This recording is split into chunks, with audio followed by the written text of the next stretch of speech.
first of all, I will just ask you to introduce yourself to present you. Maybe we can start with you, Stuart, if it's okay. Hi, yes, I'm Stuart Forrest. I'm the CEO of Triggerfish Animation. We're a 25-year-old company. We've been making animation from Cape Town for the last 25 years, and we've had a lot of success quite recently, and currently are working with quite a few people, including Raymond, and we're working on some exciting projects for Disney Plus and Netflix and HBO Max, and all of it is around the African content. So it's an exciting time.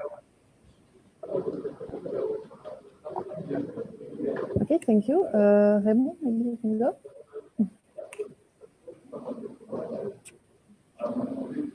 Are you there? Okay, so maybe Ehab, you can.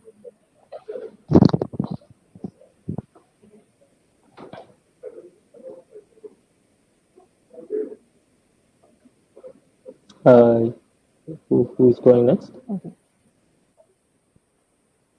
Sorry? Who's going next?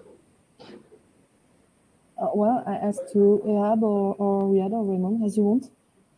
Okay, cool. My name is Raymond Malinga. I'm the CEO of Creatures Animation here in Kampala, Uganda. Currently, we're an 11-man studio. We're celebrating our 6th year this year. And we have, what we do mostly is that we work on, we've been working on explainer videos and a lot of NGO projects to raise financing and build our studio. But we had a lot of success with our short film called The Kalabandi Ate My Homework, which was featured at the Cannes Film Festival in 2018, and we won a couple of awards across the world. And we're currently working on a couple projects and involving TV shows and other forms of original content, which is the main focus of our company. And I'm also working with Triggerfish currently on the Disney Plus Kizazi Moto project, selected as one of the 10 directors to develop a short film for Disney Plus. And that's what I'm currently doing. So it's really cool. Yeah. Yay. Yay. Okay, thank you. Ehab, are you there? Yes. Okay. Hello, everyone. Okay, go ahead. I'm Ehab El Khouli from Egypt. I've been working in the animation industry for almost 20 years. I started Qasas Animation Studios back in 2016 with the aim to entertain global audience, telling them stories that originate from the Arabic, African, and Egyptian culture through producing feature films for the big screen. It was a very hard challenge, but we managed to finish working on the trailer of Land of Glory. It's our feature film project. We managed to finish it in late 2019, but then the COVID situation took the world by storm, and the cinema industry has been hit hard. So I found myself taking a few steps back and decided to establish another 2D animation studio called Jump with some of my dearest colleagues. And we've been very lucky to start working on an animated series presenting the first superhero Arabic group. It's Zakiya TV series for Majid TV channel. So when I noticed that the COVID storm started to wind down, and then there was a chance to apply for the Red Sea Film Fund contest. I applied for Land of Glory, and it was very good news. in the beginning of this week, we've been shortlisted among 650 other projects to receive the fund. So I decided to continue the journey of Qasas and Land of Glory side by side with the Jump Animation.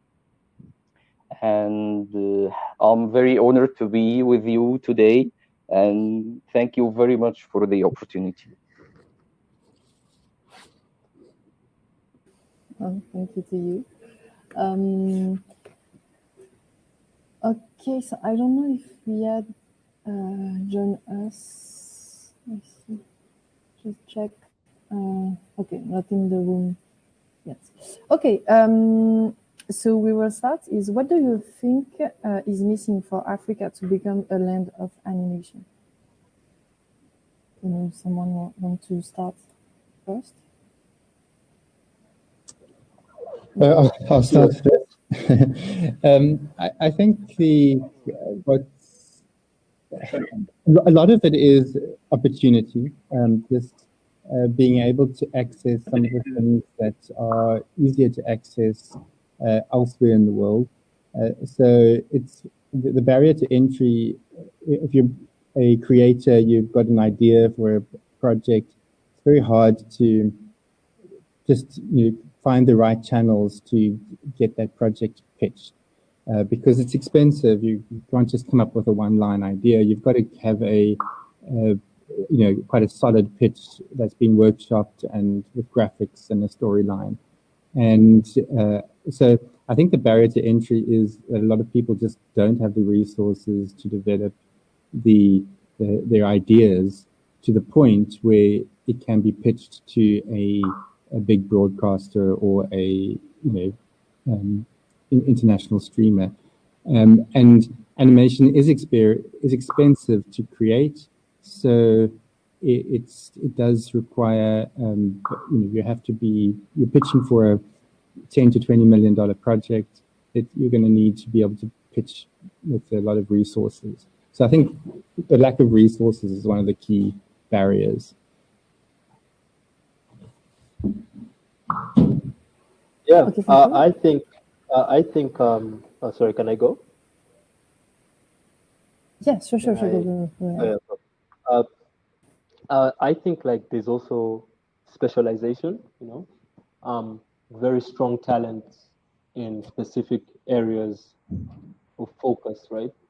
I think that because of the nature of the industry, especially like in my country, in order to survive, you have to be like a jack of all trades sometimes.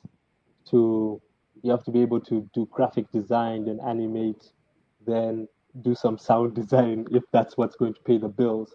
But because of that, you end up with a lot of people who can do a little bit of everything, but not like not anything like really specialized and really great. So what happens is that the projects suffer from a low degree of specialization, I think, and it's something that we're trying to tackle here in Uganda, which is that we're trying to encourage our teammates and people to find what they're good at and get really good at it, so that we start building an actual industry where we know that if we need a modeler, we can go to this guy, right? If we need a concept artist, you can go here, you see. And I think that's one of the things that's been holding us back. Yeah, I'd agree with that. Okay. Just to see if Riyad can join us or not. Riyad, you can activate your mic in the bottom of the screen with the voice button. Okay. Sorry, I tried. Okay, so anyone want to react to this question again, or Maybe Ehab? Yeah, go ahead. Okay. I think we are in a chicken and egg situation where you don't have enough budgets to produce a good quality product that can really compete internationally, and the quality that is being produced here in Africa is not very encouraging for investors to put money on development of new projects, and it's been very hard for us to raise some fund for development of Land of Glory, and I found myself having to raise that fund from outside the animation industry here in Egypt, and it was very hard, but the quality level that we reached made us somewhat convincing for investors, even from outside the animation industry. So producing good quality is key for the African industry to have bigger opportunities worldwide. Okay, thank you. With your studios, your reference in Africa, how did you get there? And what advice would you give to a young person who wants to get into this sector? Maybe Remo? Well, the advice, let's see. How did I get there? Well, you know, there's this saying, like, you know, when you're part of the pioneers, right? You have to deal with the problems of pioneers, right?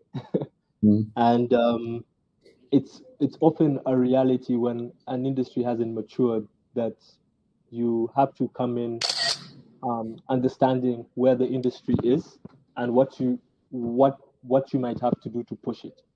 So I started my studio like Triggerfish is like 25 years old, right?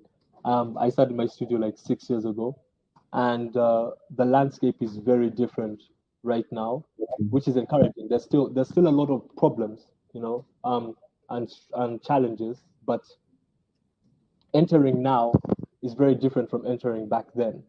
So I would say, like for example, in 2010, I think if you went and pitched like an African project, I think it would be like laughable almost, like.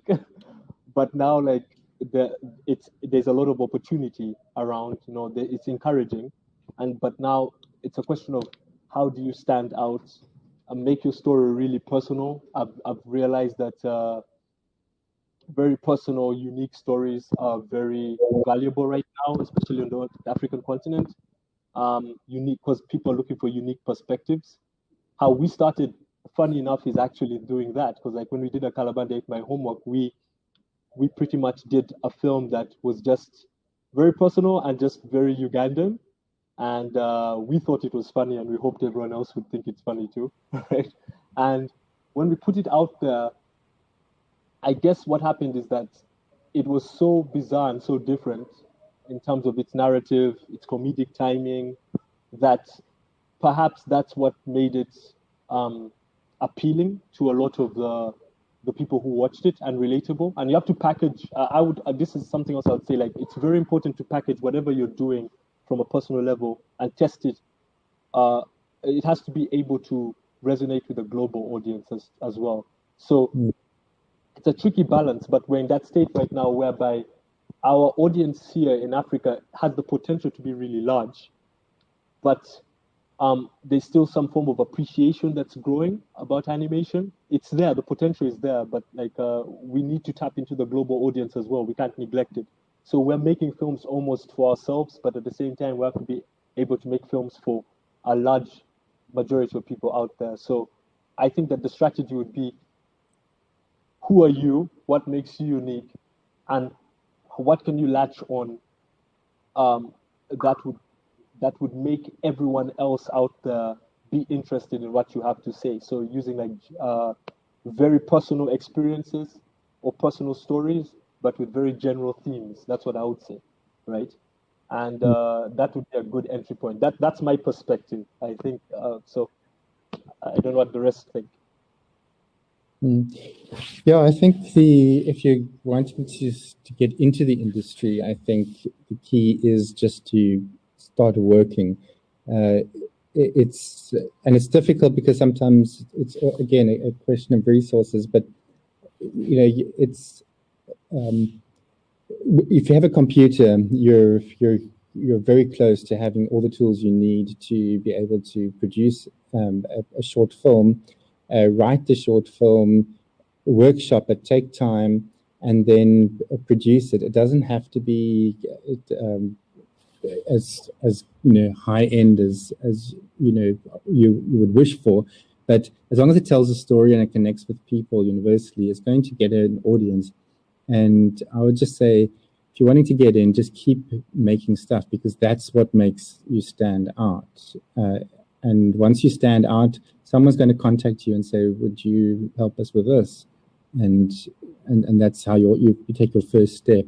But if you've got nothing to show and you just say, I'm really interested, I'm willing to work hard, but I can't show that I can work hard, then it's very, very hard to break in that way to get your first foot in the door, your first production, and take the first step.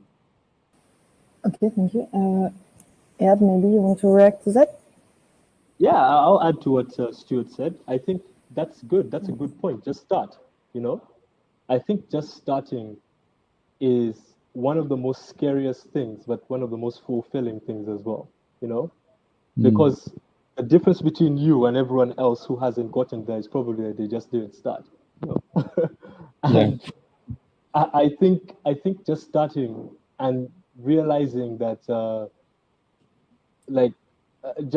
let's say with our film, A Calaban Date My Homework, it was rendered on one machine and worked on with one workstation and a couple of broken laptops that really couldn't even run some of the rigs that we were animating with.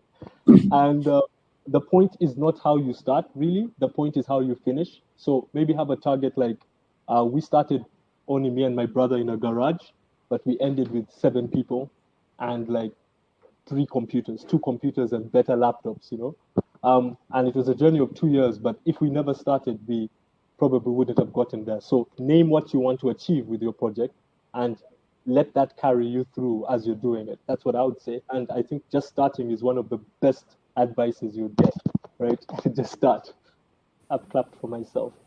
Right? I'm enjoying these emojis, it's really fun. Right? So I try to if Riyad can hear us and if you can join the room, and then we try. But if not, there is my next question is what does that inspire you in terms of subject coverage or quality? How do you judge this growth of studio in continent? Big group like Disney, Netflix, Cartoon Network are beating on Africa. How do you explain that? Maybe Ahab can. Ahab, I feel like Stuart and I are talking too much. So I think you're the man for it. I think Stuart he's making the bigger portion of this success with Netflix and Disney Plus. So that's true. Please share. We're here to listen to you, really. The floor is yours. Thank you. So I think I understood the question is, why is there all this interest in Africa right now? Was that the question, just to be clear? Yeah, the question is, how do you judge this growth of studio in the continent? And big group like Disney, Netflix, Cartoon Network are beating on Africa, and how do you explain that? Okay, so there's 2 questions. How do we judge the quality or the different studios? I think it's on a lot of it is on experience. Unfortunately, it's that chicken and egg thing again. That if you haven't done it, the risk is so high that it's very hard for someone to come in and say, I'm going to invest a few $1 million in a chance. So what the studios want internationally is they don't want to lose all their money. They want to make sure that the studios that they contract can actually deliver, and not get into trouble halfway through production, and then they have to take it all and start all over again somewhere else, but with half the budget.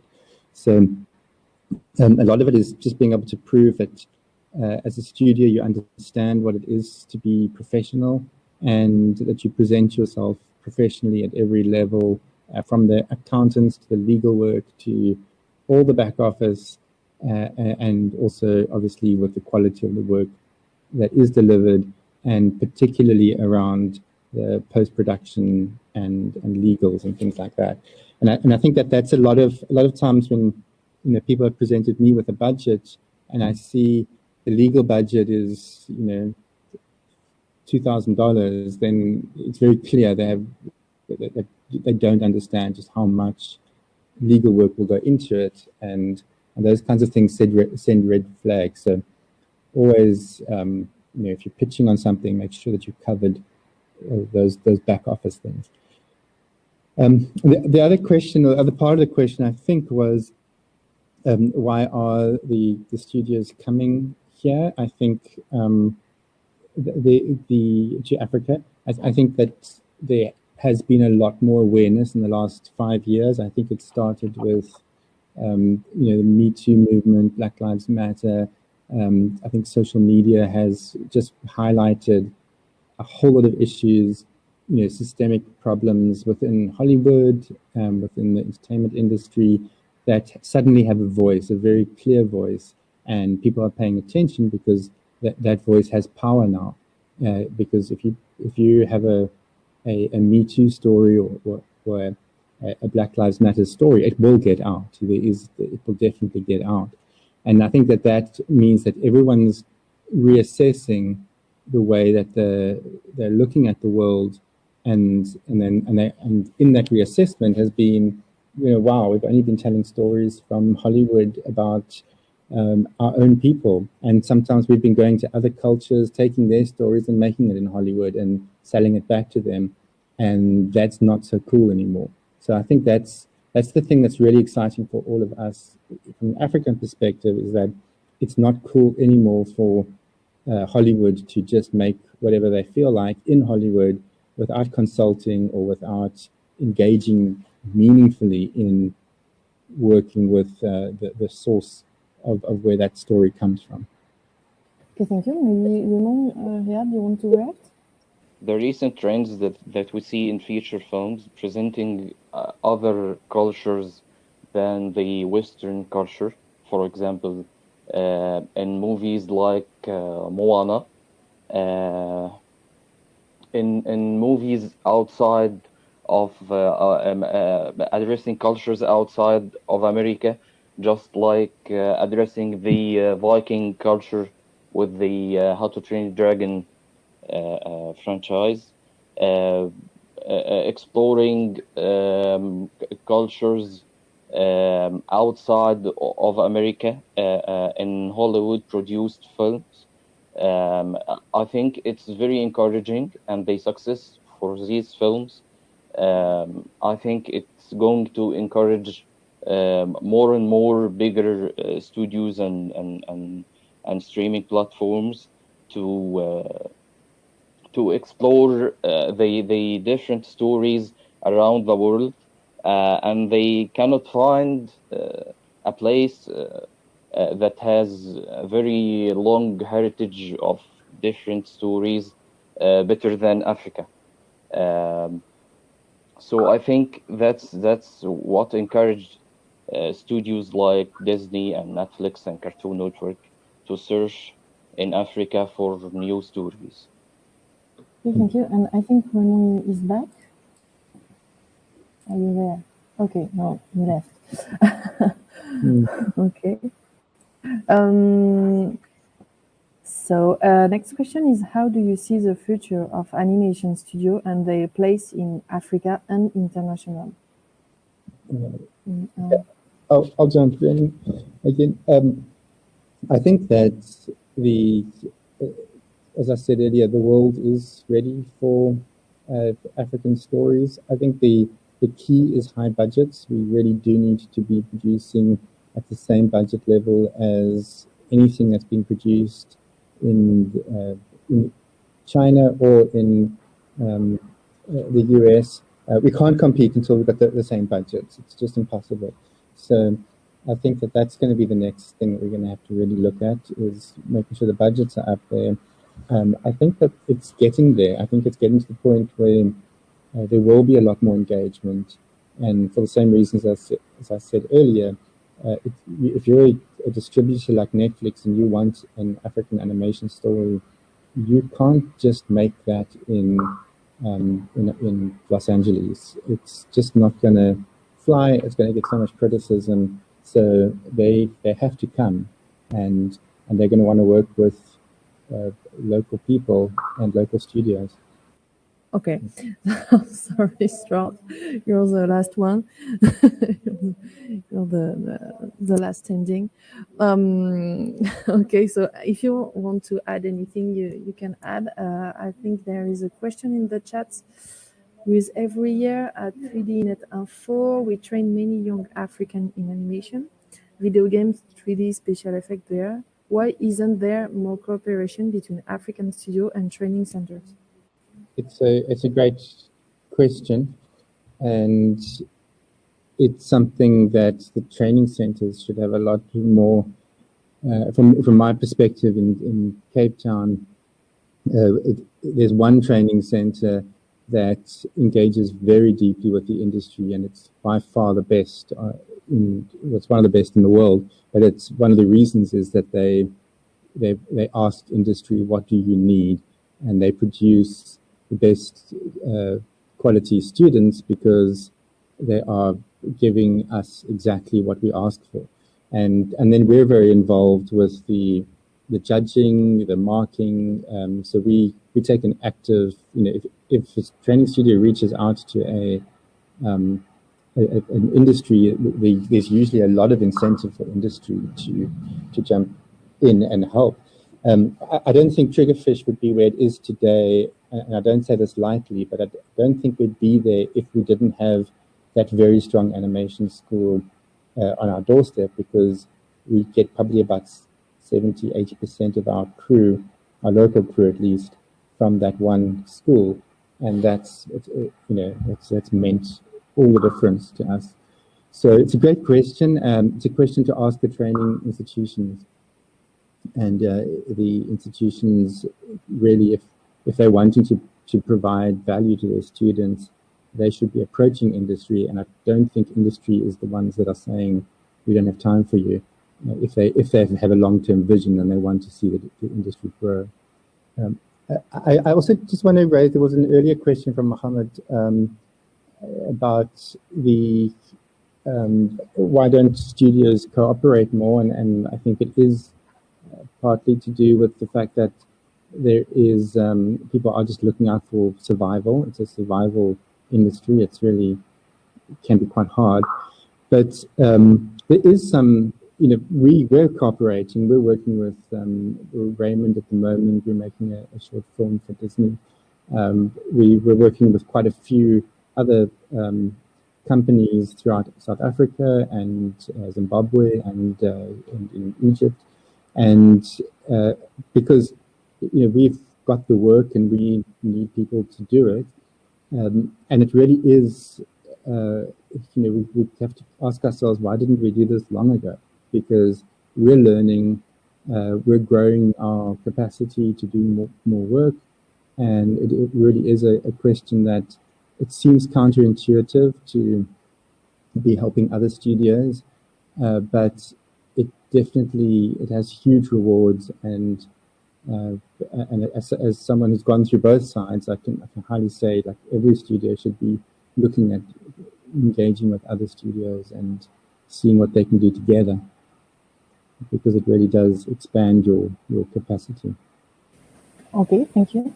If there is any more question, you can ask them in the chat box.